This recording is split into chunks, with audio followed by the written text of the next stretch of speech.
കാഞ്ഞങ്ങാട് മണ്ഡലം UDF സ്ഥാനാർത്ഥി ഷൈജി ഓട്ടപ്പള്ളിയാണ് നമ്മോടൊപ്പം ചേരുന്നത്.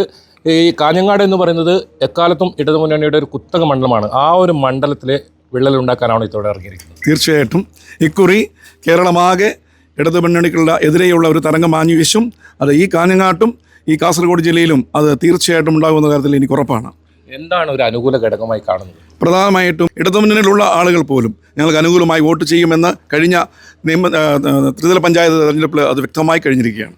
ഈ തുടക്കത്തിൽ ജില്ലയിൽ നിന്നുള്ള സ്ഥാനാർത്ഥി വേണമെന്ന് കോൺഗ്രസിനകത്ത് വലിയ തോതിലുള്ളൊരു വിമർശനമായിരുന്നു. അങ്ങനെ പുറത്തുനിന്ന് ഒരു സ്ഥാനാർത്ഥി വന്നപ്പോൾ ഏതെങ്കിലും തരത്തിൽ ബുദ്ധിമുട്ട് അനുഭവിച്ചിട്ടുണ്ടോ? എന്താണ് ഇപ്പോൾ പ്രവർത്തകർക്കിടയിൽ നിന്ന് നിങ്ങൾക്ക് മനസ്സിലാക്കാൻ സാധിക്കും? സത്യത്തിൽ കാഞ്ഞങ്ങാട്ട് ആ ഒരു പ്രശ്നമില്ല. കാരണം ഇവിടെ മുൻകാലങ്ങളിലെല്ലാം ജയിച്ചിട്ടുള്ളവരെല്ലാം ഈ കാഞ്ഞങ്ങാട് നിന്നായിരുന്നില്ല, പുറത്തുനിന്നുള്ളവരായിരുന്നു.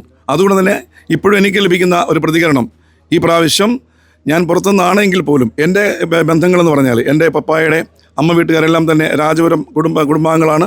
അവിടെയുള്ള എൻ്റെ ബന്ധുജനങ്ങൾ, എൻ്റെ രക്തത്തിൽ പിറന്നിട്ടുള്ള ആളുകൾ തന്നെയുണ്ട് ഇവിടെ. അതുകൊണ്ട് ഞാൻ ശരിക്കും ഒരു പുതുമുഖമല്ല, അല്ലെങ്കിൽ ഇവിടുത്തുകാരനല്ല. ഞാൻ ഇവിടുത്തെ ഒരു കൊച്ചുമകൻ തന്നെയാണ്. എൻ്റെ കുടുംബാംഗങ്ങളെല്ലാം ഇവിടെ തന്നെയുണ്ട്. അതുകൊണ്ട് തന്നെ ഞാൻ ഇതിൻ്റെ ഭാഗമാണ്.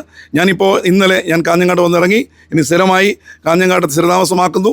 ഞാൻ കാഞ്ഞങ്ങാട്ട് ഇനിയുള്ള ജീവിതത്തിൽ മാറുകയാണ്. ഇനി കാഞ്ഞങ്ങാട്ടിൻ്റെ ഒരു ഭാഗമായിട്ട് ഞാനുണ്ടാവും. ഈ പ്രത്യേകിച്ച് ഈ പാണത്തൂർ മേഖലകളിലൊക്കെ വന്യമൃഗ ശല്യമുണ്ട്. അങ്ങനെ ഒരുപാട് പ്രശ്നങ്ങൾ ഈ മണ്ഡലത്തിലുണ്ട്. ഒരു പക്ഷേ കഴിഞ്ഞ തവണയൊന്നും അത് പരിഹരിക്കപ്പെടാതെ വലിയ വിമർശനം ഇടതുമുന്നണിക്കെതിരെ ഉയർന്നിട്ടുണ്ട്, MLA-ക്കെതിരെ ഉയർന്നിട്ടുണ്ട്. അത് പരിഹരിക്കാനുള്ള ശ്രമം ഉണ്ടാവും. എന്തൊക്കെയാണ് നിങ്ങൾ ഭാവിയിൽ പദ്ധതി ഇടുന്നത്? UDF-ന്റെ പ്രഖ്യാപന നയങ്ങൾ വരാൻ പോകുന്ന നടത്തിയിരിക്കുന്ന പ്രഖ്യാപനങ്ങളിൽ ഒരു പ്രധാന വിഷയമാണിത്. അത് തീർച്ചയായിട്ടും ഈ വിഷയം UDF-ന്റെ സർക്കാർ വരാൻ പോവുകയാണ്.